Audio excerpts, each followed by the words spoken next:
Welcome to Healthiest, where experts from Stony Brook Medicine come together to discuss topics ranging from the complex inner workings of an infectious disease to tips and tricks for staying safe and healthy all year long.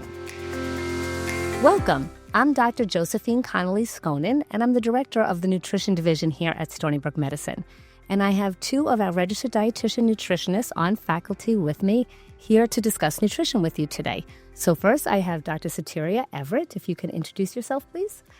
Hi, everybody. I'm Sotiria Everett, clinical assistant professor in the Nutrition Division at Stony Brook Medicine. And we also have Ms. Leah Holbrook. Hi, I'm Leah Holbrook. I'm a registered dietitian and associate director for the graduate nutrition programs here at Stony Brook. Welcome. I'm looking forward to our conversation today. So we all know that there is mountains of nutrition information out there that's so readily accessible. Some of it's factual, some of it's not, and a lot of it is a mix, a little tidbit of factual information and a lot of fluff.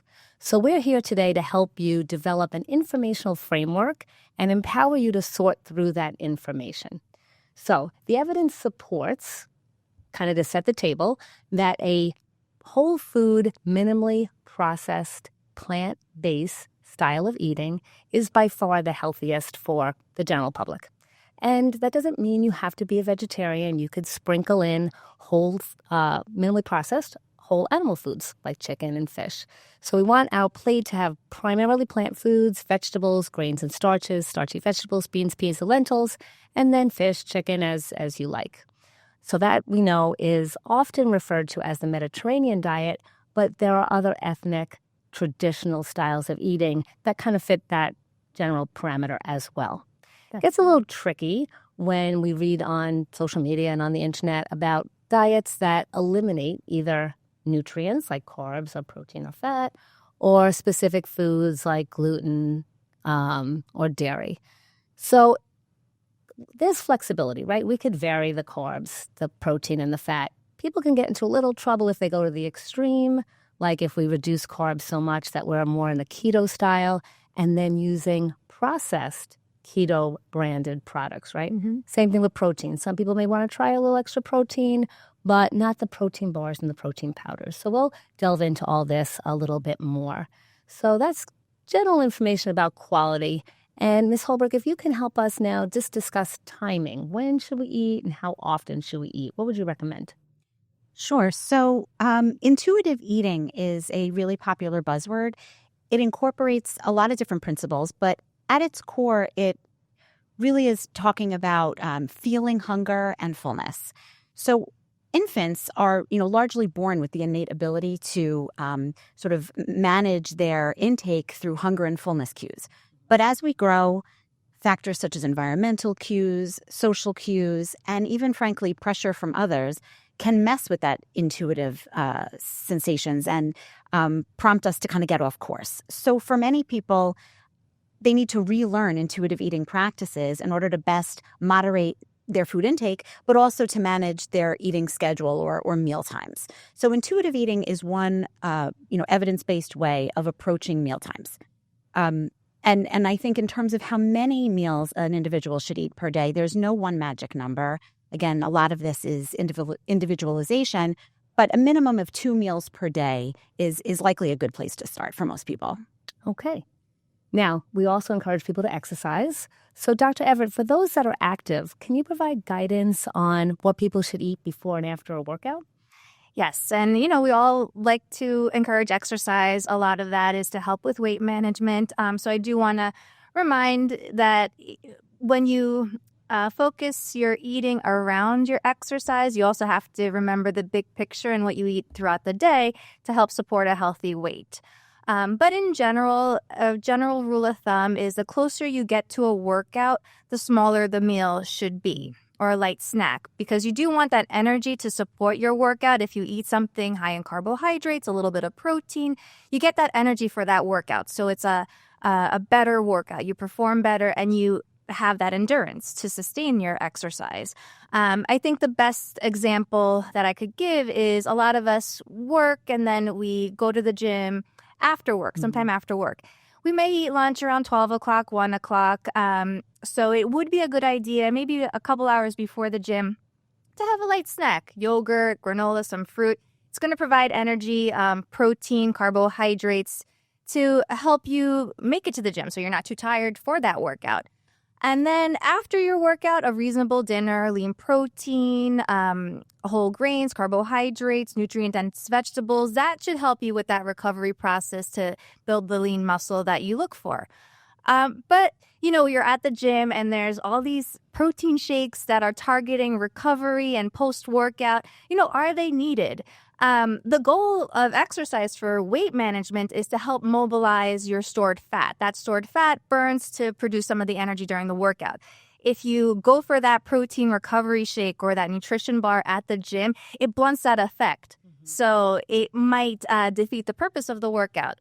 If a person wants to exercise and goes to the gym, a meal reasonably at a reasonable time after that will would suffice the goals, not a nutrition shake at the gym. Yeah, and I'm going to remind us about that minimally processed whole food, right? So right. When you think about those protein powders and bars, they don't look like they were growing on a Far tree. From Whole Foods. Oh, right. So when we talk about exercise and working out and building muscle, I think of protein. Mm-hmm. There's so much information floating around about protein. So for those that maybe aren't working out, or other people, maybe as we get older, can you make any recommendations about the amount of protein people need? Yeah, there's a lot of focus on protein these days. I go to the supermarket, I see protein right there on the label of a food, so there's a huge emphasis. But how much do we need? Well, that varies, as you mentioned, Dr. Schoonen, because if you're older adults might need a little bit more, active individuals might need a bit more, but in general, I would say 0.8 to 1.2 grams per kilo. So as healthcare providers, we use that metric system. But what does that mean? For someone who's about 150 pounds, that 0.8 to 1.2 grams per kilo is actually about 50 to 80 grams of protein. And Whole Foods does support that optimal diet pattern that we're recommending.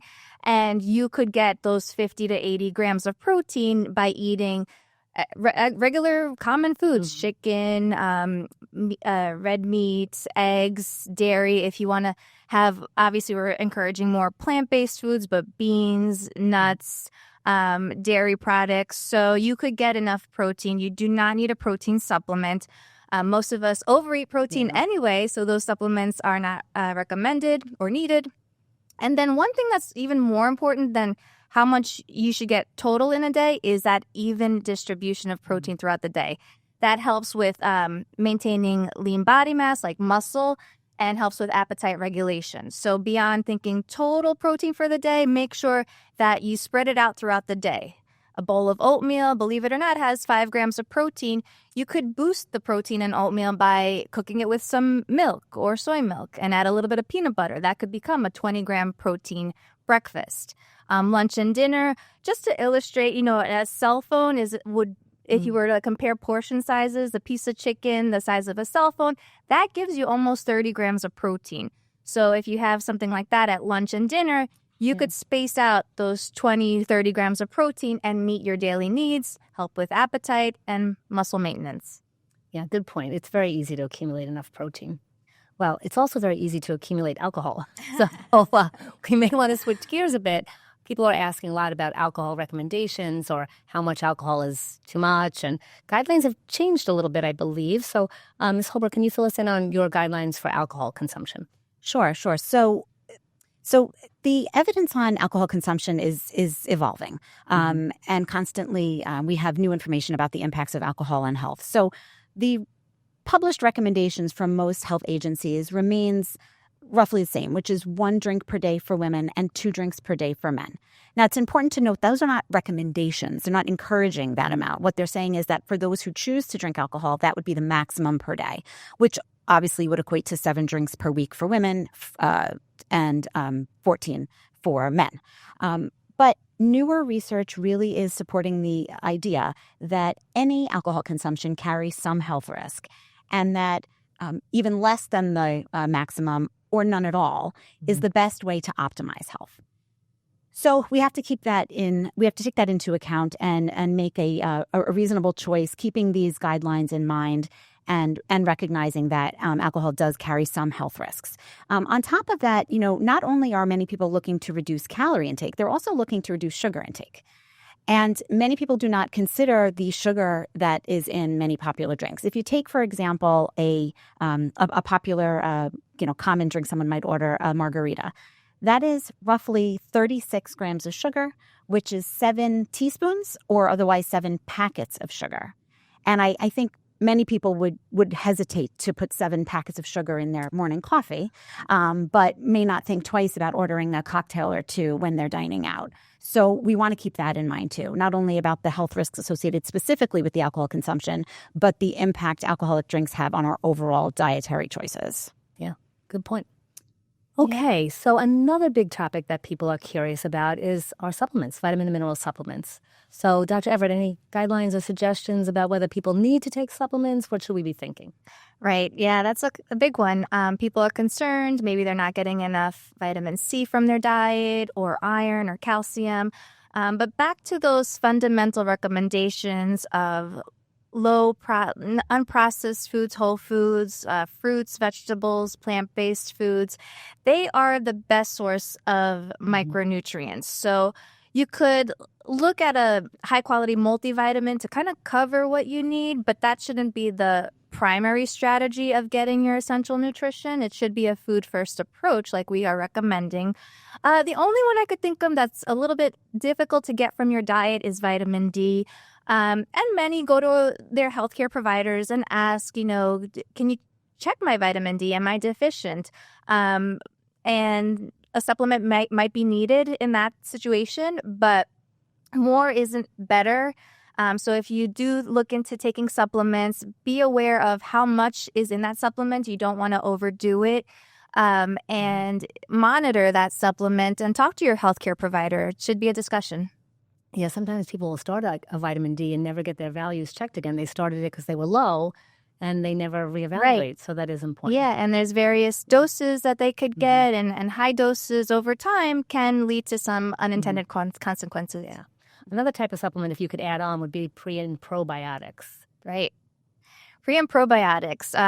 That's also in the highlight of optimal health. We want to have what's called a healthy microbiome, that ecosystem in our digestive system.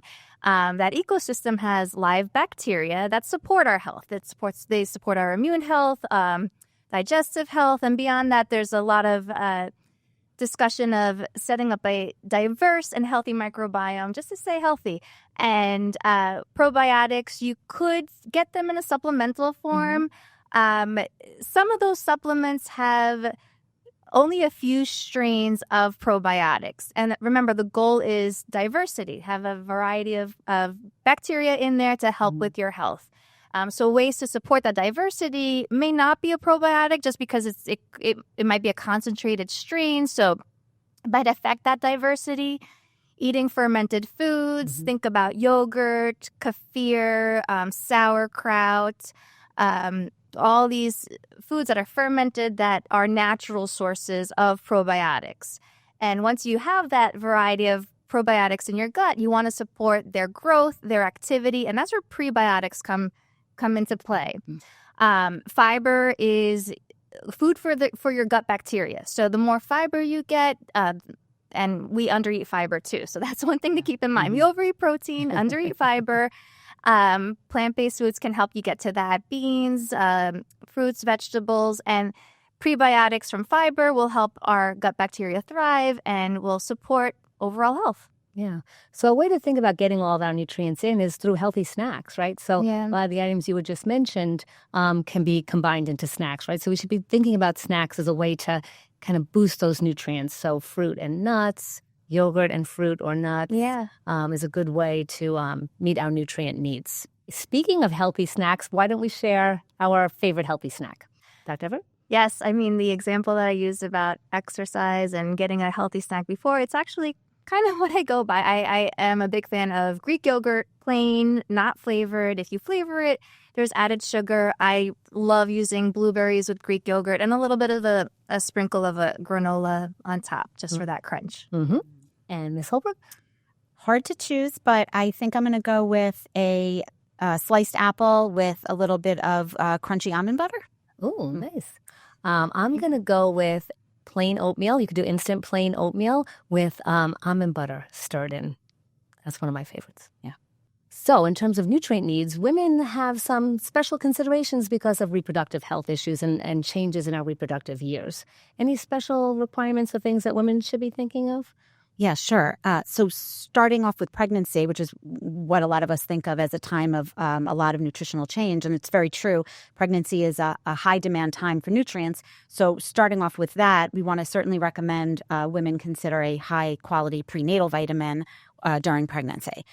Beyond the reproductive years, though, the needs don't stop. So beyond reproductive years, women in perimenopause or menopause, their hormonal shifts are much more drastic than men of a similar age. And that drop in estrogen can really prompt a slowing of their metabolic rate, which leads to a reduction in calorie needs. So even if a woman is not changing her eating habits, she's eating the same number of calories that she was, she may notice a susceptibility to weight gain. And I think a lot of women come to us saying just that. So what we need to keep in mind here is that we need to do two things, really. We need to emphasize a nutrient-dense diet, but not a calorically dense diet. So a lot of nutrient-dense foods, much like we're discussing, whole food, especially plant-based, because produce is just so high in micronutrients. And so following that, so you're getting all the nutrients you need without a lot of excessive calories. And the second component, which is equally as important, is either starting or maintaining an exercise program that emphasizes strength training, because strength training will preserve lean body mass, which is so key to weight control as well as bone health. And that will go a long ways in terms of helping to keep yourself healthy, both from a weight perspective as well as a nutritional perspective. Yeah. So I don't want to overwhelm people. We discussed so many really interesting topics. So I think we can leave people with the idea that you want to shift your eating habits. No one should think that they have to make dramatic changes, overnight. But you want to shift towards a least processed whole food diet and working out and getting your exercise in, right? Getting our fiber in and micronutrients. Also, in terms of gut health, being out in nature, it is also, helpful to populate our gut microbiome. So in terms of if you have special nutrient needs, if you're struggling with a medical condition or trying to avoid a medical condition that you might have a family history for, then you might want to seek the guidance of a registered dietitian to really help you tweak our recommendations in a way that would be appropriate for you and to help you delay illness, delay progression of illness, and really live and age in a way that you feel good and can optimize your health. That's what nutrition is all about. Well, thank you again for your time, Ms. Holbrook and Dr. Everett. This was a fabulous conversation. And we thank our viewers and our listeners today for joining us and tuning in and for your interest in nutrition and your overall health. So if you feel like you need a little bit more structured or a little bit more individualized nutrition advice, you can Google Stony Brook Nutrition Therapy and you will find us. And we are happy to work with people individually and really help you meet your nutrition needs and goals. Stony Brook Medicine is Long Island's premier academic medical center. We transform lives through scientific discovery, education, and care, and we bring together innovative research, advanced education, and extraordinary healthcare expertise to set the standard for how healthy communities thrive. For more information, visit stonybrookmedicine.edu or follow us on social media, Stony Brook Medicine on Instagram, Threads, Facebook, YouTube, and LinkedIn, and Stony Brook Med on X.